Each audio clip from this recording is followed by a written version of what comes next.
Walter Kaufmann. யார் அவர்? Nazi படைக்கு அவருடைய துன்புறுத்தலுக்கு பயந்து வந்த ஒரு யூத அகதி, மும்பைக்கு வந்தவர்.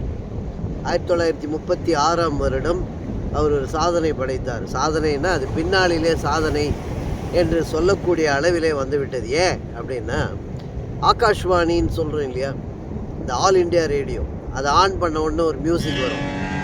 அந்த மியூசிக்கு அதை கம்போஸ் பண்ணவர் இவர் தான். நாஜி படைக்கு பயந்து, அவருடைய துன்புறுத்தலுக்கு பயந்து யூதரான இவர் அகதியாக ஓடி வந்து மும்பையில் செட்டில் ஆகி அவர் ஒரு நல்ல மியூசிக் கம்போசர். சிவரஞ்சனி ராகத்தில் இசையமைச்சது தான் அந்த ஆல் இண்டியா ரேடியோ ஓப்பனிங்கில் ஒரு மியூசிக் வருது. அந்த மியூசிக்கை கம்போஸ் பண்ணவர். இந்த ஆகாஷ்வாணி என்று சொன்ன உடனே ஒரு விஷயம் நமக்கு தெரியணும். இந்த ஆகாஷ்வாணி என்பது ஒரு சமஸ்கிருத சொல்.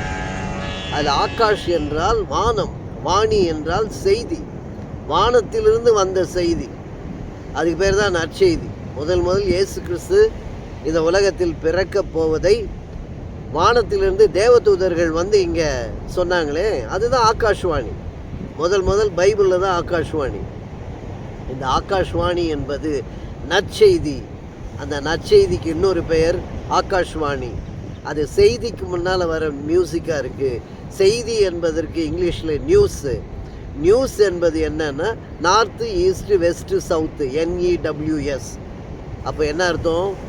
அந்த நற்செய்தி என்றால் இயேசு கிறிஸ்து. அந்த இயேசு கிறிஸ்து நம்மை சொல்ல சொன்னது நற்செய்தி. அதுக்காக நம்மளை எங்கெல்லாம் போக சொன்னார்னா, நார்த்து, ஈஸ்ட்டு, வெஸ்ட்டு, சவுத்து, உலகமெங்கும் போய் நற்செய்தியை அறிவியுங்கள். அதனால் நம்ம எல்லாம் ஆகாஷ்வாணியை கொண்டு செல்ல வேண்டியது நம்மேல் விழுந்த கடமை. Thank you so much. God bless you all.